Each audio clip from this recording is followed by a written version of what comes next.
J'ai découvert brusquement que ça ne m'intéressait plus. J'ai tout abandonné. Pognon, pognon, pognon, pognon, pognon. Je n'entends parler que de ça tous les jours. Ce qu'il faudrait, c'est un bon boulot, bien abrutissant.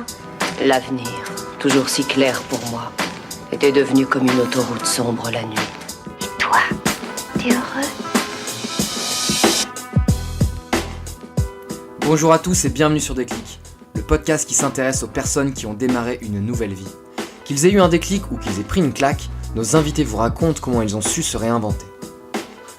Aujourd'hui, j'ai le plaisir d'accueillir Thomas Despins, que j'ai découvert à travers la plateforme de blogging Medium, où il écrit actuellement un article par jour. Thomas a fait énormément de choses ces dernières années et a vraiment un parcours atypique.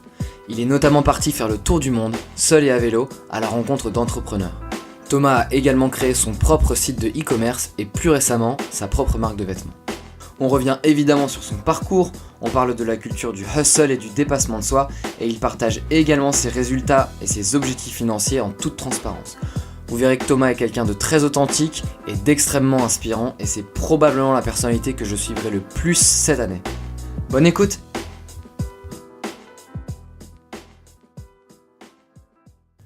Bonjour à tous, du coup aujourd'hui je suis avec Thomas Despins. Salut Thomas. Salut Théo. Merci d'avoir accepté mon invitation. Je t'en prie. J'ai découvert Thomas via la plateforme de blogging Medium. Je sais pas si vous connaissez, mais voilà, Thomas écrit énormément de choses, il traite des sujets différents, il parle de minimalisme, de cryptocurrency, de ses voyages et même de business. Je me suis pris de passion pour tous tes articles et j'ai eu envie de t'interroger parce que ce qui m'intéressait, c'est que tu as fait énormément de choses différentes dans ta vie. Tu as commencé par un voyage de quasiment 2 ans, je crois, en Europe et aux États-Unis, en vélo avec ta tante, en partant du jour au lendemain un petit peu tout seul. T'as monté un business en ligne qui a très bien marché et t'en parles d'ailleurs sur Medium, c'est un de tes articles qui a le plus cartonné. Et plus récemment, tu as créé ta marque de vêtements, Doujou, dont tu nous parleras sûrement juste après. Mm-hmm. Ça va, je me suis pas trompé, j'ai rien oublié? Non, ça va, c'était complet. Du coup, peut-être la première question, c'est qu'est-ce qui t'a donné envie de partir voyager? Comment tu t'es organisé au niveau de ton voyage? Alors, au tout début, l'idée de voyager, c'est parce que ça faisait longtemps que je voulais voyager et j'ai pas beaucoup voyagé quand j'étais plus jeune. On partait un peu avec mes parents, mais surtout dans différentes régions de France. J'étais jamais sorti de France avant mes 16-17 ans et j'ai toujours eu un rêve de faire tu sais, un grand voyage, quelque chose d'initiatique où tu sais quand tu pars mais tu sais pas trop quand tu rentres. Et j'avais déjà commencé à créer mes propres projets à Bordeaux. Donc j'ai fait une licence en psycho quand j'étais à Bordeaux. Et en fait, pendant que je faisais cette licence en psycho, c'était après avoir passé 2 ans en médecine. Et du coup, tu sais, quand tu sors de médecine, tu arrives en psycho, en fait, le contraste est assez énorme au niveau charge de travail et je m'ennuyais un peu. Et c'est là que j'ai commencé à créer mes premiers projets. Donc au début, je faisais du copywriting, j'écrivais pour une agence web qui faisait du référencement. J'ai eu une boîte d'organisation de soirées pendant 3 ans. Et en fait, je crois que j'avais 21, 22 ans. J'ai créé une autre boîte qui s'appelait Bordeaux Privilège à ce moment-là, qui a pas trop fonctionné. Et en fait, l'idée du voyage, elle est venue d'une question que je me suis posée. 2 questions. La première, c'est pourquoi je fais ça? Et la deuxième, c'était et si je partais maintenant? Alors la première question, pourquoi je fais ça? En gros, c'était pourquoi est-ce que j'ai envie de lancer des projets, pourquoi est-ce que je me bouge et j'essaye de faire de l'argent comme je peux, d'apprendre des nouvelles choses, etc. Et en fait, la réponse à cette question, c'était, à ce moment-là, l'envie que j'avais, c'était de partir en voyage et de découvrir le monde par moi-même. Et du coup, d'où la seconde question, et si je le faisais maintenant? C'est-à-dire, et si je passais pas 10 ans à bosser avant de me dire, tiens, maintenant je peux partir, mais et si je partais maintenant avec le peu d'argent que j'ai, tu vois? Mmh.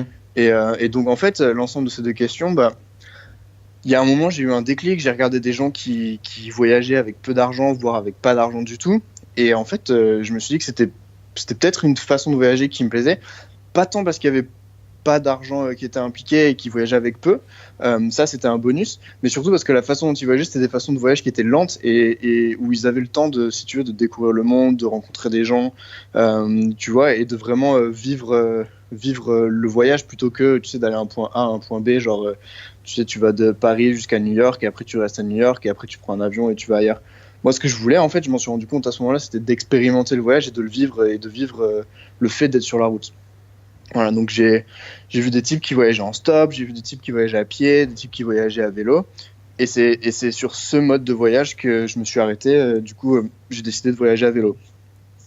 Donc en fait, c'est une décision qui a quand même mûri dans ta tête pendant quelques temps avant vraiment que tu prennes la décision de partir? Ou ça a été plutôt rapide? Ça s'est fait. Ouais, ça dépend du point de vue. Pour moi, ça a pris un peu de temps. Pour mes proches, c'était rapide. Non, c'était quelque chose de l'ordre de, je sais pas, quelques semaines, quelques mois. Et jusqu'au moment où je prenne la décision, c'était, je crois que c'était vers le mois de janvier, quelque chose comme ça, janvier 2015. Et décembre ou janvier 2015. Et je me suis dit, bon, je le fais. Et en fait, 4 mois après, le 15 avril, j'étais sur la route. D'accord. Et du coup, est-ce que tu avais déjà le but d'aller à la rencontre d'entrepreneurs ou c'est venu sur le tas? Alors ça, c'est venu en fait pendant que j'y réfléchissais. Justement, quand je regardais quels étaient mes centres d'intérêt, qu'est-ce qui m'attirait, etc. Un des gros intérêts que j'avais, c'était l'entrepreneuriat. Et du coup, je me suis dit que ce serait vachement original et intéressant de voyager à vélo, d'aller d'une grande ville à une autre grande ville, de vivre sur la route dans une tente, de me préparer à manger, tu sais, genre avec une popote, etc. Et d'un autre côté, rencontrer des startups innovantes une fois que j'arrive dans les grandes villes, tu vois.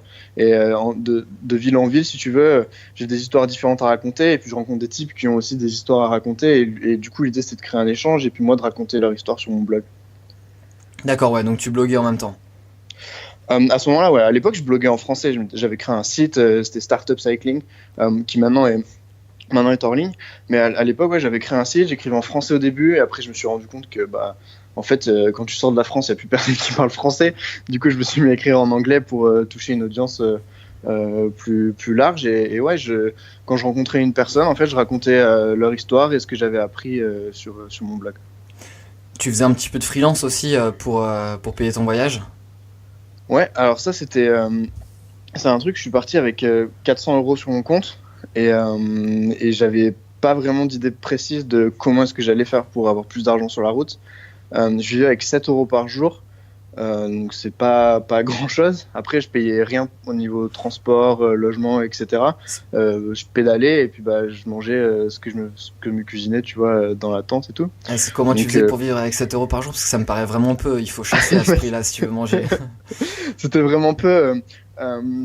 Après, tu sais, du riz ça coûte pas très cher, des pâtes ça coûte pas très cher, et puis tu t'achètes des boîtes de thon et puis des légumes et au fur et à mesure en fait, ça me servait que pour manger.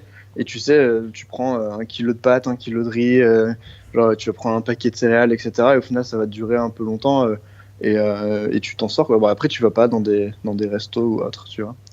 Mais la moyenne que je dépensais, c'était 7 € par jour. Donc j'avais pas 7 € et je comptais pas pièce par pièce, tu vois, c'était une moyenne.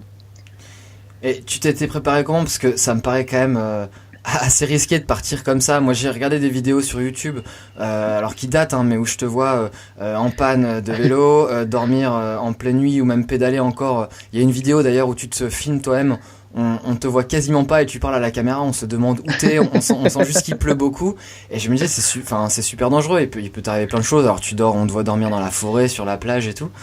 Et je me disais, est-ce que c'est un aventurier à la base? Est-ce qu'il fait du camping? Ça se trouve, il faut quand même connaître un minimum de mécanique en vélo si jamais t'as un souci. Mm-hmm. Ouais, de base, je connaissais rien à tout ça. Vraiment rien. Alors je suis pas du tout mécanicien. Je savais même pas changer une jante de vélo avant de partir. Je me suis très peu préparé. C'est-à-dire que j'ai très peu roulé avant de partir. Vraiment les jours avant le départ, j'ai vraiment profité. Tu sais, de voir mes potes, de voir ma famille, d'acheter l'équipement qui me manquait, etc. Et en fait, pour la petite histoire, le premier jour où j'ai pris la route, c'était à Bordeaux devant la mairie. Il y avait du coup plein de potes qui étaient venus me dire au revoir. Et il y avait même BFM TV qui était là. Et en fait, le premier jour où j'ai roulé avec le vélo chargé, les premiers coups de pédale que j'ai mis avec le vélo chargé, c'était devant la caméra. C'était le jour du départ, tu vois. Et il y a ma petite sœur qui pleurait au moment où je partais, tu vois. Et je lui ai dit, t'en fais pas, tu vas vite éclater de rire quand tu vas voir comment je vais me ramasser, parce que j'ai pas du tout essayé le vélo avant aujourd'hui. Bon, alors je suis pas tombé, mais, mais voilà. Et en fait, évidemment, je me suis renseigné un minimum. Mais en fait, c'était un peu. J'imagine que tu connais Pareto, c'était un peu du 20-80. J'ai vraiment appris c'est plutôt du 10-90 là. J'ai vraiment appris le minimum dont j'avais besoin de base. J'ai jamais vraiment fait de camping en tente. Du coup, je t'ai dit, hein, j'avais jamais voyagé comme ça. Donc, du coup, j'ai vraiment appris sur la route. Après, est-ce que c'est risqué? Oui, sûrement. Mais disons que comme je sais qu'il y a des gens qui l'avaient fait avant, comme j'avais. Il y a un type quand même qui m'a aidé à me préparer au niveau de quel équipement prendre, etc., qui m'a un peu mentoré et qui lui voyageait pendant 4 ans à vélo autour du monde, donc j'ai eu des bons conseils. Mais après, pour tout ce qui est application de ces conseils, c'était vraiment sur le tas. Ouais, j'imagine que aux États-Unis, il devait y avoir des grandes routes et des fois pendant plusieurs heures, tu pédales tout seul, tu vois personne. Et je me disais, par exemple, je sais pas, t'as une panne, t'as pas d'argent, t'as plus d'eau. Bon, tu vois, là, je pense à la base, mais est-ce qu'il y a justement une anecdote comme ça que tu pourrais nous raconter, ou à un moment où tu t'es dit, putain, mais qu'est-ce que j'ai fait, quoi? Ça m'est arrivé, alors c'était pas aux États-Unis, c'était en Suède. Alors c'était rarement avec les pannes ou avec l'eau, c'est-à-dire que la plupart des pannes que tu as quand tu es en vélo, en vrai, c'est juste un pneu qui crève. Donc, une fois que tu l'as changé une fois, on m'a montré une fois comment changer un pneu avant que je parte. C'était la boutique justement qui m'a vendu le vélo et qui m'avait sponsorisé. Et s'appelle CVA à Bordeaux. Et du coup, le mec, le boss de cette boîte m'avait tout montré une fois, tu vois, et moi je l'avais filmé, tu vois, au cas où j'ai un problème. Et en fait, donc les pannes, c'était pas le problème. L'eau, c'était jamais le problème. En fait, en Europe, aux États-Unis, tu peux boire l'eau du robinet et puis c'est gratuit un peu partout, en fait. Les problèmes qui m'arrivaient où je me sentais, comme tu as dit, en mode waouh, qu'est-ce que je suis en train de faire, c'est vraiment des problèmes qui se passaient sur la route. Par exemple, des problèmes d'itinéraire. Ça m'arrivait pas mal de fois. J'ai un exemple en Suède. Je roulais. Donc j'utilisais Google Maps à ce moment-là, j'avais enregistré la carte, tu vois, pour l'avoir hors ligne. Et si tu veux, en Suède, tu as énormément de forêts. C'est vraiment un pays où il y a beaucoup de nature. Il y a énormément de forêts et en fait, il y a énormément de routes qui sont pas du tout actualisées sur Google Maps. Et en fait, il y a un moment où je me rappelle, donc j'arrive dans un petit village et il y avait une côte monstrueuse. Et donc que j'ai passé, mais genre vraiment les côtes avec le vélo chargé. Juste pour info, le vélo fait 20 kg, j'avais 40 kg de bagages à peu près. Donc pour monter une côte, tu vois comment c'est dur sans bagage, alors imagine avec. Et donc je passe cette côte, ça m'a mis un quart d'heure. Et j'arrive donc dans un petit village, etc. Et je trouve une petite route, ça va dans la forêt. Et en fait, ça arrivait pile au moment où la nuit tombait, tu vois. Donc j'arrive dans une forêt, sur une route que je connais pas. Et la route se dégradait de plus en plus. Tu vois, ça ressemblait de plus en plus à des marécages. Et la nuit tombait super vite. Il commençait à faire froid. Et en fait, la route qui allait dans la forêt, elle est en descendant. Donc, si tu veux, j'ai dû me faire 1 kilomètre en descente pour me rendre compte qu'en bas, c'était des marécages, tu vois. Et là, je me suis dit, qu'est-ce que je suis en train de faire? Mais genre, qu'est-ce que je suis en train de faire? Tu vois, j'avais 2 solutions. C'était soit je continuais et je me dis, bon, bah, ça va, c'est peut-être juste qu'il a plu et du coup, ça va s'arranger après. Ou alors, me dire, bon, bah, tant pis, le kilomètre et quelques que je me suis fait en descente, tant pis, je fais marche arrière et je pousse le vélo, tu vois. Et je me les refais en marche arrière et je plante ma tente là où je peux, tu vois. Ça, c'est des moments où je me suis dit, waouh, qu'est-ce que je suis en train de faire? Parce que tu sais pas où t'es. Tu vois, t'es dans un petit village en Suède, t'as personne qui parle anglais, etc. De toute façon, il n'y avait pas de maison autour de la forêt, etc. Et puis t'es là, genre, il fait nuit. T'as les pieds, j'avais de la boue jusqu'aux chevilles. Tu sais, tu connais la théorie de l'engagement, tu vois, tu sais pas, tu dis bon allez, je continue un peu, peut-être que ça va s'arranger, tu vois. Ah ben typiquement, ça s'arrangeait pas. Et du coup, j'ai failli faire tomber le vélo dans la boue plein de fois. Je me suis dit je vais perdre mon vélo, qu'est-ce que je vais faire? J'avais même pensé à dormir ici dans la forêt, à mettre un hamac entre 2 arbres. Et au final, j'ai fait demi-tour. Et donc j'ai poussé mon vélo jusqu'au village le plus proche, jusqu'au moment où je vois un type qui arrive et le mec avait un fusil à l'épaule. Et je me suis dit, oh putain, c'est encore pire. Ça va jamais s'arranger, je sais pas ce qui se passe. Et en fait, il se trouve que le type, c'était un fermier. Et au final, je te fais un petit raccourci, mais au final, ce qui s'est passé, c'est que le mec m'a fait rentrer chez lui. Ils m'ont nourri, ils m'ont permis de me prendre une douche, ils m'ont fait dormir dans une grange qui avait à côté de leur maison. Et au final, le lendemain, ils m'ont ramené sur la bonne route, tu vois. Et voilà. Et c'est la façon dont ça s'est arrangé. Là, tu parlais de Pareto tout à l'heure, si on reprend les statistiques, c'est 8 personnes sur 10 qui t'aident comme ça et 2 personnes sur 10 qui veulent mieux éviter. Hein. En fait, c'est assez marrant.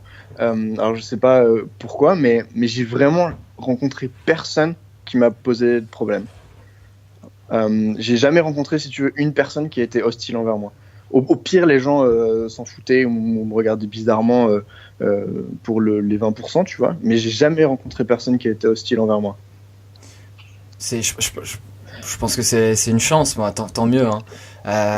Moi, c'est vrai que je suis pas assez courageux pour faire ce genre de choses. Je pense qu'à partir du moment où tu pars voyager seul, c'est là où tu commences à te poser des questions et tu te dis si je fais une mauvaise rencontre.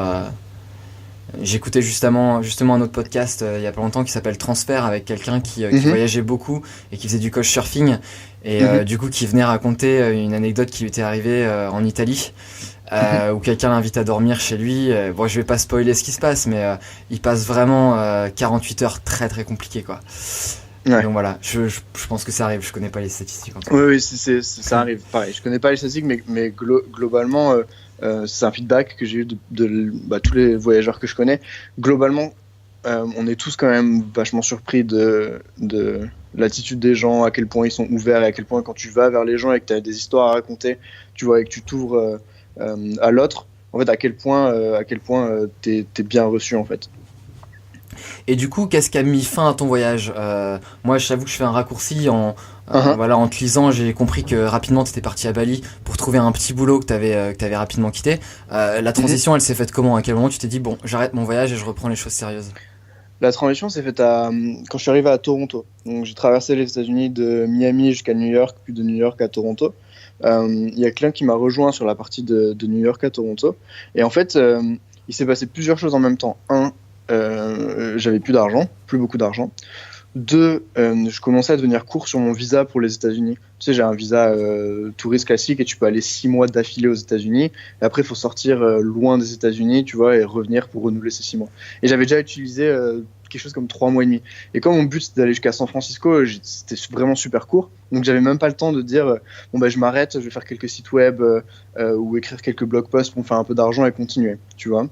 Donc du coup c'est un peu paradoxal, mais comme j'avais plus d'argent, je suis parti à l'autre bout du monde, du coup à Bali. Bali, c'était une destination que j'avais déjà en tête depuis un moment, je voulais y aller, la personne avec qui j'étais voulait y aller aussi, et le plan initialement c'était de rester un mois à Bali, de faire quelques sites web, d'écrire des blog posts, de me faire un peu d'argent, et de retourner aux États-Unis ensuite et de reprendre là où j'en étais pour continuer à traverser jusqu'à San Francisco. C'est à ce moment-là en fait que je me suis dit je pars à Bali. Et l'idée d'aller en Asie dans un pays chaud, c'est aussi que Toronto il faisait super froid, c'était vraiment vraiment froid, il faisait genre -1, -2 au moment où on y était, et en vélo c'est assez compliqué et avec ces températures là, et du coup je me suis dit là j'en ai marre, je veux un endroit chaud, et du coup je suis parti à Bali. D'accord, et du coup qu'est-ce qui a fait que tu as choisi de reprendre un boulot conventionnel ? En fait j'ai pas repris un boulot conventionnel, c'était la première fois de ma vie que j'avais un taf. Et en fait, j'ai pas vraiment eu le choix. À Bali, s'est passé plein de choses, dont la première est que je me suis fait pirater entre guillemets mon compte en banque. Tu sais, donc j'ai mis ma carte dans un distributeur et ma carte a été copiée par un espèce de device dans le distributeur. En fait, les mecs ont vidé mon compte pour plein de raisons, de problèmes avec les banques en France. J'ai pas pu m'en rendre compte et au final, je l'ai su une fois que mon compte était vide. Et du coup, en fait, je me suis retrouvé avec rien. À Bali, avec des dettes d'ailleurs parce que j'avais dû emprunter un peu d'argent à Bali où je connaissais personne et du coup fallait que je trouve une solution, et j'avais commencé à faire un peu de freelance, mais j'avais pas de compte en banque, du coup c'était compliqué, et en fait j'ai trouvé c'est une boîte d'ailleurs qui m'a trouvé grâce aux articles que j'écrivais, à ce que je partageais sur Facebook, de Français, qui est une boîte une agence web, une agence créative à Bali, et qui m'ont fait bosser en freelance d'abord. Et ensuite, m'ont proposé d'avoir un taf avec des papiers officiels pour être résident, etc. D'accord. Et du coup, ça va amener la transition avec le dropshipping. Un de tes articles qui a le mieux marché sur Medium, ça parlait de la façon dont tu t'es fait voler ta carte de crédit. Je crois que le titre de ton article, c'était « Comment je suis passé de broke à 1 million de CA ». avec une boîte de e-commerce. Mhm. Donc j'aimerais comprendre un petit peu d'où t'es venue l'idée, parce que le dropshipping, ce serait bien d'expliquer un petit peu aux auditeurs ce que c'est, mais je pense que la majorité des gens connaissent pas. Faut vraiment s'intéresser au web pour voir un petit peu ce qui se fait. Il me semble que tu l'as fait avec un ami. Est-ce que c'est lui qui te l'a proposé, et comment vous vous êtes lancé? Ok. En fait, je vais peut-être donner une définition rapide du dropshipping. Ouais. Donc en fait, c'est un système, on va dire triangulaire, qui est de la façon suivante. C'est que toi, l'entreprise, donc moi par exemple, je fais un site sur lequel je référence des produits que je vends à des clients. Mais la particularité, c'est que moi, je ne possède pas les produits, je ne les stocke pas. Et en fait, c'est des fournisseurs qui sont, là pour le coup, c'était en Chine, qui eux possèdent les produits. Donc du coup, le client fait une transaction, donc me donne de l'argent et achète le produit sur mon site. Et moi, en fait, j'envoie une partie de cet argent à mes fournisseurs, et ces fournisseurs-là envoient le produit au client. C'est pour ça que ça fait un triangle client, e-commerce, fournisseur, client. Donc zéro stock Voilà. à gérer en fait. Zéro stock à gérer, c'est super léger. Du coup, d'un point de vue business, t'as pas à gérer tes inventaires, etc. C'est un e-commerce assez allégé à gérer. Et alors en fait, moi, j'ai entendu parler du dropshipping en même temps que j'avais ce taf à Bali, donc, dans lequel je suis resté 1 mois. Je suis parti parce que ça me correspondait pas du tout. Alors vraiment pas du tout. Rester assis derrière un écran pendant 8 heures et à faire des trucs que j'ai pas choisi, ou juste des trucs qu'on m'a dit, il faut que tu fasses ça, il faut que tu fasses ci. C'était vraiment pas fait pour moi. Je pose la question, est-ce que c'était un problème d'autorité, parce que ça revient souvent dans les épisodes. Et en fait, le fait de rester assis devant un écran, je suppose que tu l'as fait aussi en créant ton site de dropshipping. Donc, qu'est-ce qui a vraiment été le facteur déclencheur? C'est un problème de dépendance, peut-être un peu d'autorité et de sens, et surtout, imagine que je venais de passer 14 mois sur la route complètement libre, à choisir où je dormais, choisir ce que je faisais, etc.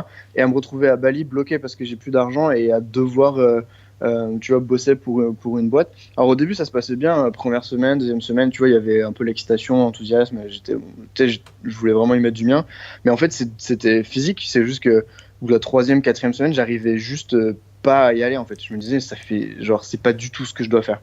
Un peu comme une espèce d'intuition, où je savais que c'était pas ce que je devais faire. Et du coup, j'ai quitté ce taf quasiment du jour au lendemain, enfin d'une semaine sur l'autre, et alors que j'avais pas de plan B. Sans l'intention de lancer ton site e-commerce. Non, en fait, j'en avais entendu parler du dropshipping à ce moment-là. Une vidéo YouTube, quelqu'un qui m'a dit qu'il faisait du dropshipping, etc. Donc j'en avais vaguement entendu parler. Je connaissais vaguement le concept, mais je m'étais pas dit je vais faire ça en fait. Je m'étais dit, en fait, je savais ce que je voulais pas. Donc je savais que je voulais pas rester dans ce job. Du coup, je suis parti. En fait, j'ai résolu les trucs un par un. Et une fois que je suis parti, là, il a fallu que je bosse le plan B. Au final, c'est un peu ce que j'ai fait tout le temps depuis le début. Je suis parti sur la route d'abord, et après, j'ai un peu figure out comment j'allais faire pour l'argent et pour me débrouiller, etc. Et là, c'était un peu la même chose.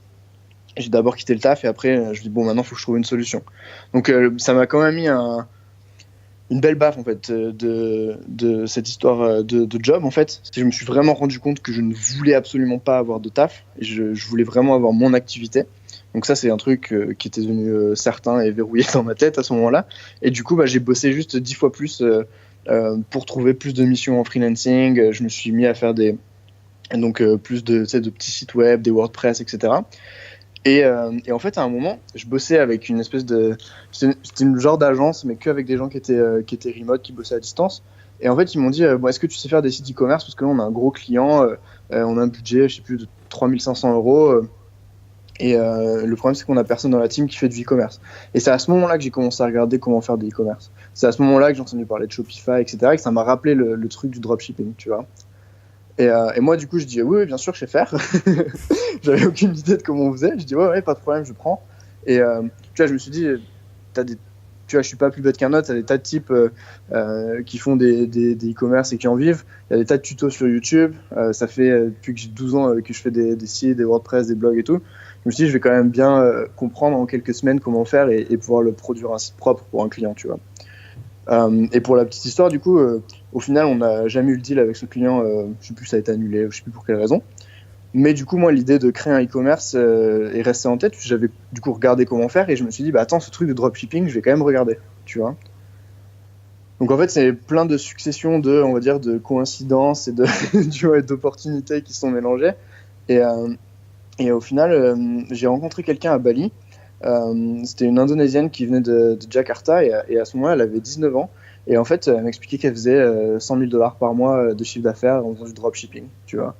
Et, et du coup, on s'est rencontrés, elle m'a expliqué un peu les bases. Elle m'a pas formé, elle m'a juste expliqué, tu vois, les grands principes pour que je vois vraiment comment ça marchait, les Facebook Ads, etc.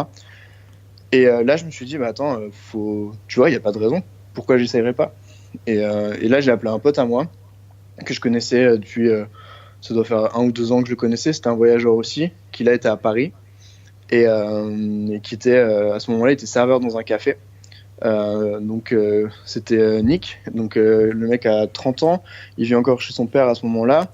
Et il m'avait dit à un moment, si jamais tu as une idée de projet, j'ai un peu d'argent de côté, pas grand-chose, mais bon, tu vois, on peut en parler. Moi, j'avais moins 3000, du coup, je me suis dit, bon, c'était un peu compliqué pour que j'investisse. Et du coup, je lui passe juste un coup de fil et je lui dis, bon mec, on va parler de ce truc, ça s'appelle du dropshipping, je lui explique globalement comment ça marche. Et je lui ai dit, est-ce que tu as 3000 balles à perdre et du coup, on a commencé comme ça. D'accord, et du coup, les premiers mois, ça s'est passé comment? Est-ce que ça a tout de suite marché? Est-ce qu'il y a eu des moments de doute? Euh, on va dire, pendant 2 mois et demi, il n'y a eu que des moments de doute et ça n'a pas du tout marché.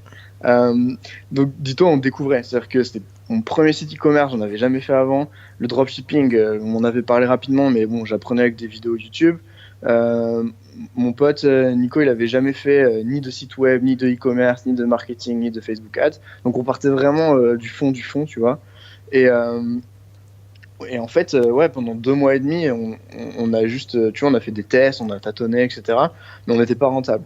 Pendant 2 mois et demi, on a fait que brûler du cash. Alors, c'est un e-commerce, t'as pas de stock, etc. Donc quand tu brûles du cash, ça va. Tu brûles du cash en marketing sur tes pubs Facebook. C'est pas, tu vois, c'est pas dramatique.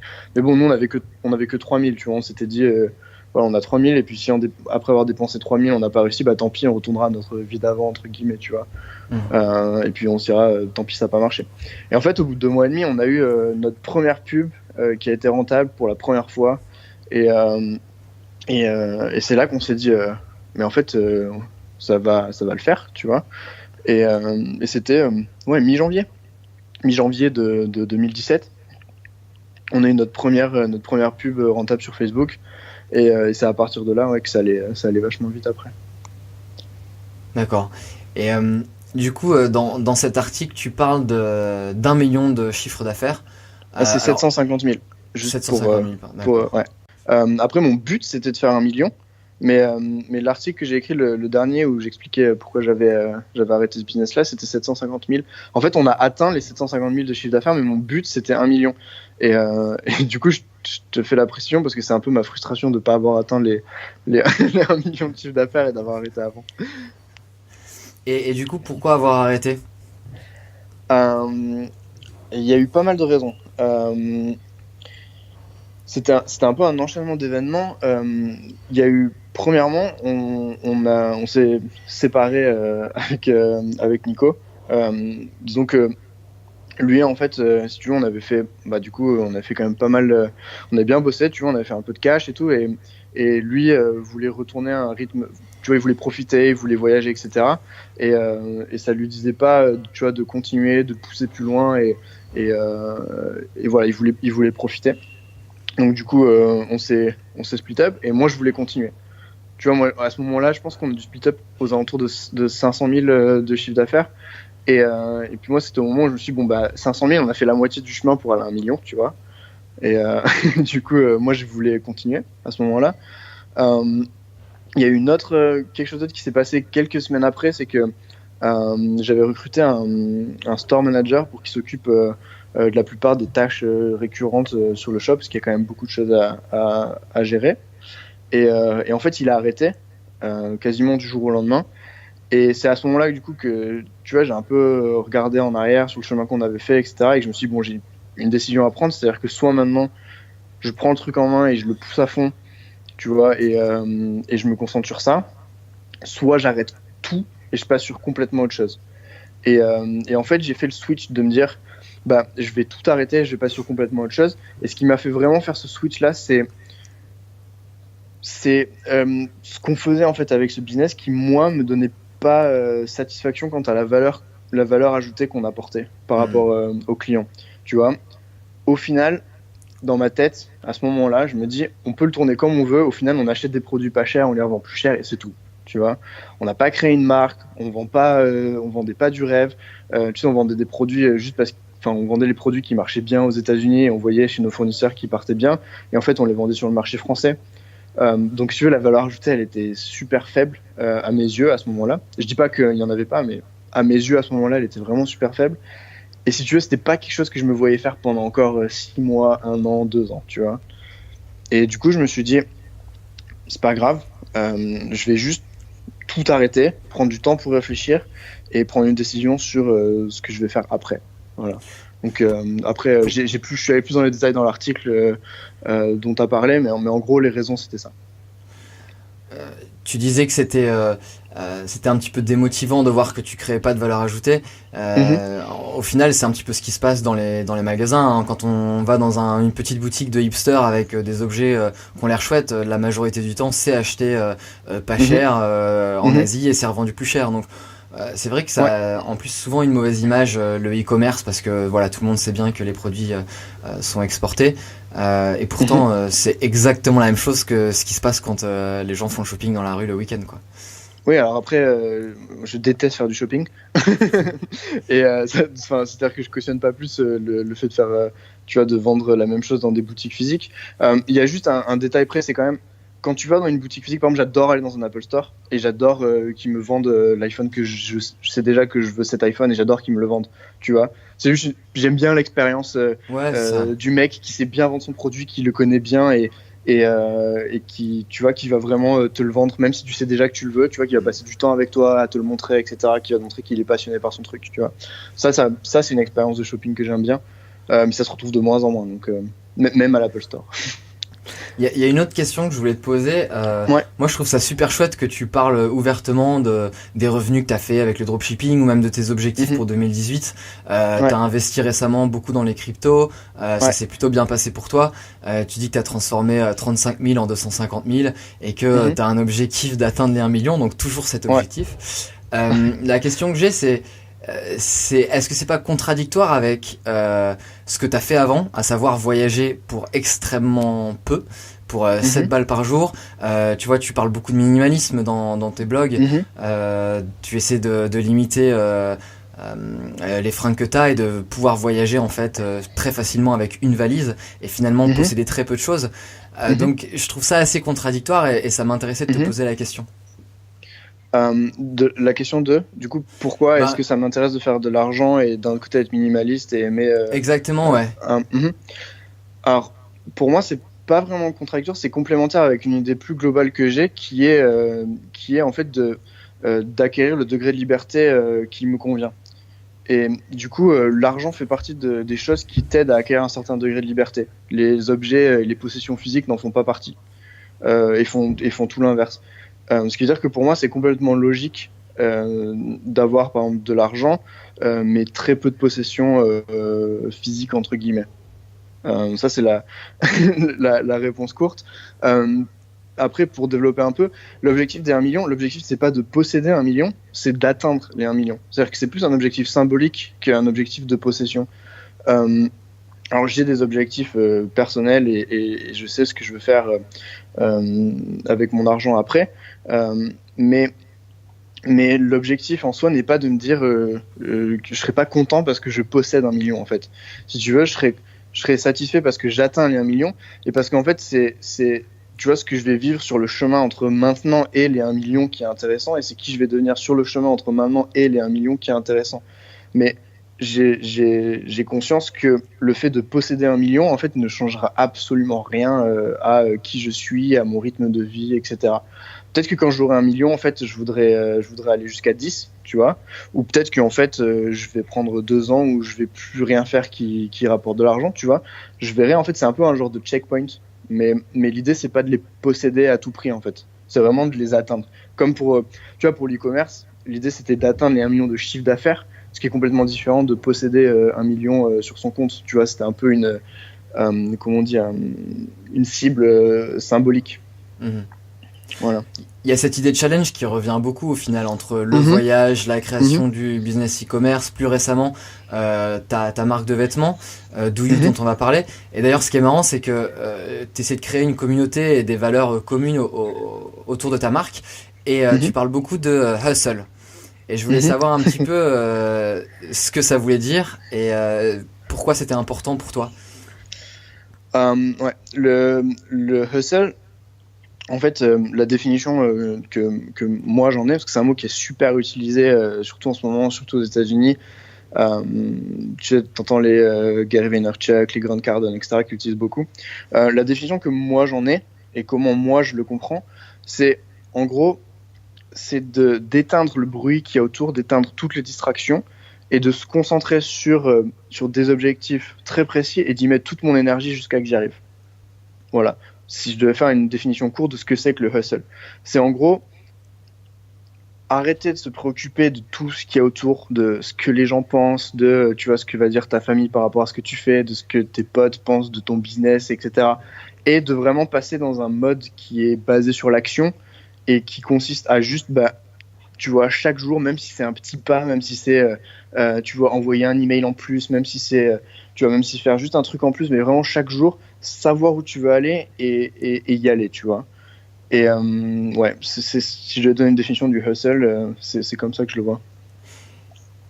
Et est-ce que c'est ce que tu essaies de transmettre justement avec cette marque Douyu ?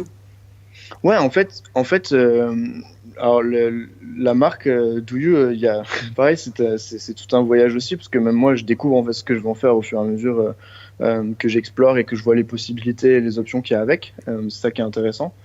Mais ouais, l'idée l'idée de base en fait, moi, c'était de me créer mes propres t-shirts et de porter que mes propres t-shirts avec des messages qui me correspondent.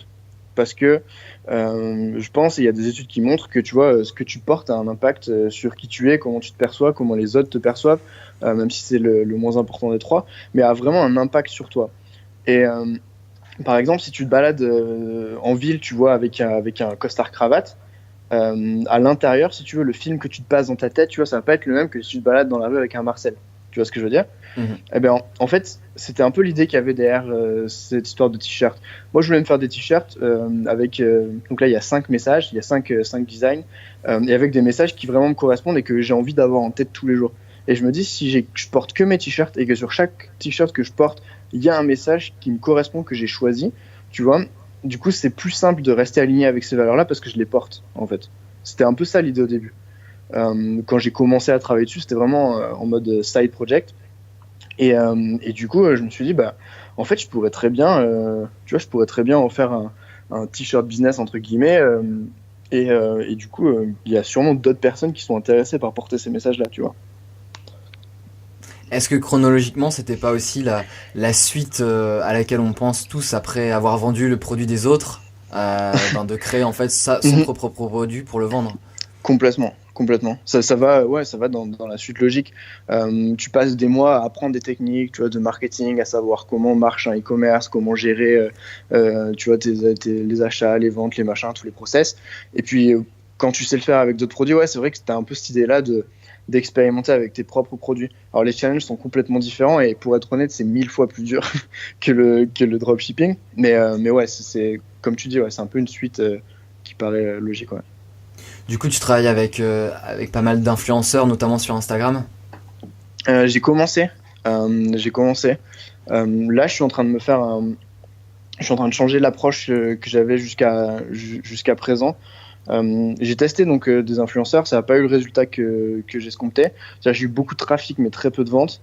Et en fait, j'ai commencé à comprendre et à intégrer que, en fait, ce que je veux faire, c'est pas du tout un business de t-shirt. Et comme tu l'as dit, vraiment, l'idée, c'est de regrouper des gens autour de ces valeurs. Et en fait, je suis pas obligé de vendre le t-shirt d'abord, en fait. C'était ma réflexion ces derniers jours. C'est que je suis pas obligé de vendre d'abord le t-shirt aux gens et après les regrouper autour des valeurs. Je peux très bien commencer à les regrouper d'abord et quitte à faire, tu vois, des t-shirts giveaway, etc. Mais vraiment concentrer d'abord sur les valeurs et que le t-shirt devienne secondaire. C'est pour ça que j'ai commencé à créer un groupe Facebook qui s'appelle Do You Join the Movement, parce que c'était un des messages que je mettais sur mes premières ads. C'était It's not a t-shirt, it's a movement, avec cette notion-là derrière que c'est un mouvement de personnes qui partagent les mêmes valeurs.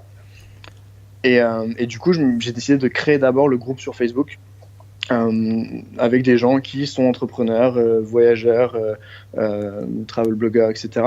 Et vraiment essayer de regrouper ces personnes-là, partager avec eux et vraiment créer cette entraide-là avec des gens qui ont des valeurs similaires et que le t-shirt vienne dans un second temps dans le business. Et du coup, aujourd'hui, ton temps, tu le consacres comment à pour essayer de faire grossir ta communauté? Alors là, je suis en vacances. Ça fait longtemps que ça ne m'était pas arrivé. Donc, je t'avoue que tout ce qui est mois de décembre et là, début janvier, c'est une période un peu à la fois géniale parce que je suis avec ma famille et ça fait 9 mois que je ne les avais pas vus, et à la fois un peu frustrante parce que c'est dur de me concentrer sur du business et à la fois sur les cryptos, à la fois sur le business, etc. Alors que je passe beaucoup de temps tu vois, avec ma petite sœur, avec mon neveu qui a bientôt 1 an, etc. Donc là, en ce moment, je suis un peu déconnecté, pour tout te dire. Mais je verrai, là j'arrive à Bali en février, et donc là je pourrais dire précisément comment j'organise mon temps par rapport à Do You.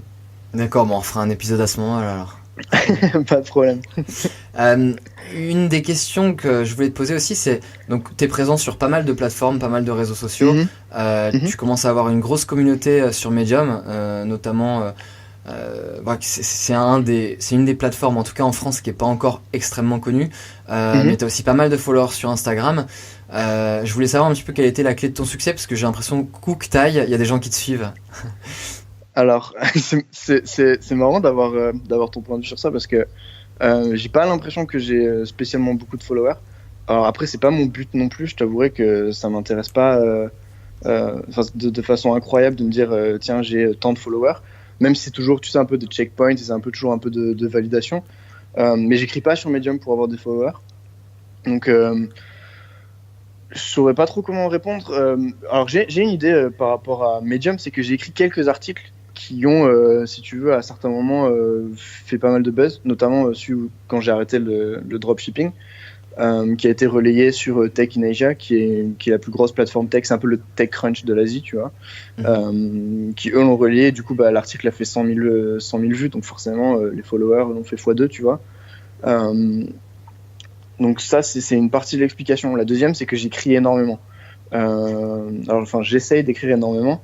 Là, en janvier, je me fais un challenge, par exemple, où j'écris et je publie un article par jour pendant 31 jours. C'est quelque chose que j'avais fait 2 fois en 2017.